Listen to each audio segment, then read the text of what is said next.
कभी सोचा है कि कोई राजवंश, कोई डायनेस्टी 100-200 साल नहीं बल्कि पूरे 750 साल तक कैसे राज कर सकती है? ये आखिर मुमकिन कैसे हुआ? आज हम कलचुरी वंश के उसी सीक्रेट कोड को समझने की कोशिश करेंगे जिसने उन्हें इतिहास में इतना मजबूत बनाया। ये सिर्फ एक सवाल नहीं है, ये अपने आप में एक पहेली है और इसका जवाब हमें एक ऐसे एडमिनिस्ट्रेटिव सिस्टम तक ले जाता है जो अपने समय से कहीं कहीं आगे था और जिसने छत्तीसगढ़ के इलाके में एक कमाल की स्थिरता कायम की। 750 साल, जरा इस नंबर को देखिए। ये कोई मामूली आंकड़ा नहीं है, ये एक पूरी विरासत है। देखिए, इतने लंबे समय तक कोई साम्राज्य सिर्फ किस्मत के भरोसे नहीं टिक सकता। इसके पीछे एक बहुत ही मजबूत, बहुत ही असरदार प्रशासनिक ढांचा था। तो इस बेमिसाल कामयाबी का राज क्या था?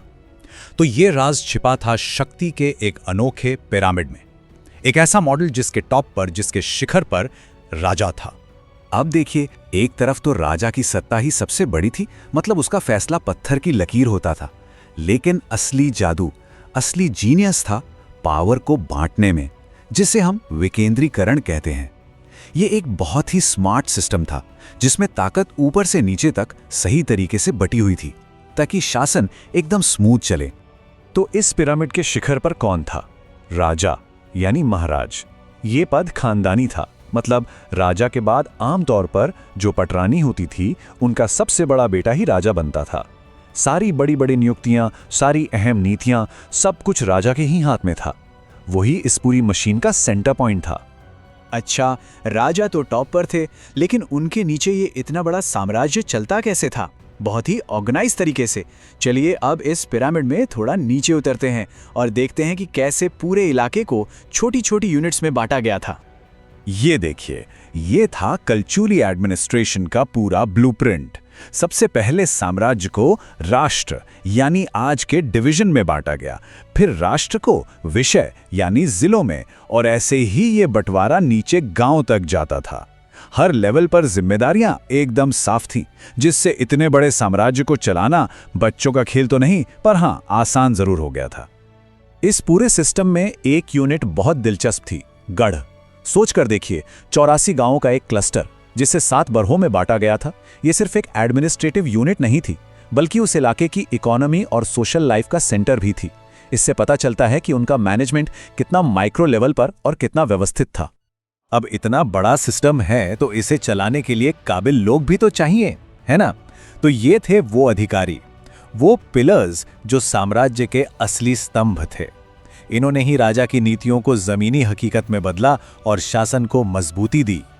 अगर आज की भाषा में इसे समझें तो जो महाबलाधिकृत थे वो एक तरह से डिफेंस चीफ थे और महासंधि विग्रहिक फॉरेन मिनिस्टर।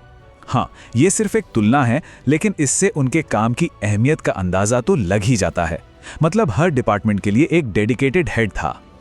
और हाँ, राजा सारे फैसले अकेले नहीं लेते थे।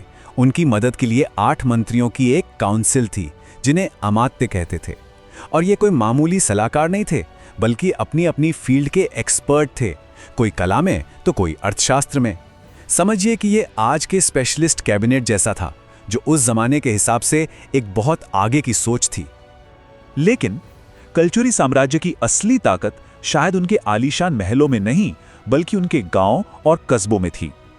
उनका सबसे बड़ा इनोवेशन, जो शायद उन्हें सबसे अलग बनाता है, वो था लोकल सेल्फ गवर्नमेंट यानी स्थानीय स्वशासन। इस पूरे सिस्टम की जान थी पंचकुल। ये गांव और शहर दोनों लेवल पर एक ऐसी संस्था थी जो न सिर्फ एडमिनिस्ट्रेशन चलाती थी, बल्कि छोटे मोटे झगड़ों का निपटारा भी वहीं के वहीं कर देती थी। मतलब हर छोटी मोटी बात के लिए राजधानी की तरफ देखने की जरूरत नहीं थी, फैसले लोकल लेवल पर ही हो जाते थे। इस लोकल काउंसिल का भी अपना एक स्ट्रक्चर था। इसके हेड को महत्तम कहा जाता था और जो बाकी सदस्य थे उन्हें महत्तर कहते थे।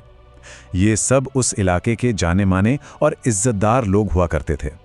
और अब आती है सबसे कमाल की बात। गांव का जो मुखिया होता था, जिसे गोटिया कहते थे, उसे कोई राजा अपॉइंट नहीं करता था, बल्कि गांव के लोग खुद उसे चुनते थे। ये बिल्कुल आज के सरपंच जैसा है। सोचिए, उस जमाने में लोकतंत्र की जड़ें कितनी गहरी थीं। तो अब जब हम इन सारी कड़ियों को एक साथ जोड़कर देखते हैं तो 750 साल के उस लंबे शासन का राज धीरे धीरे साफ होने लगता है। तो ये कोई चमत्कार नहीं था, ये एक शानदार फॉर्मूले का नतीजा था। फॉर्मूला क्या था? टॉप पर एक मजबूत राजा, उसके नीचे एक वेल ऑर्गेनाइज सिस्टम और सबसे जरूरी, जमीनी स्तर पर लोगों को दी गई ताकत।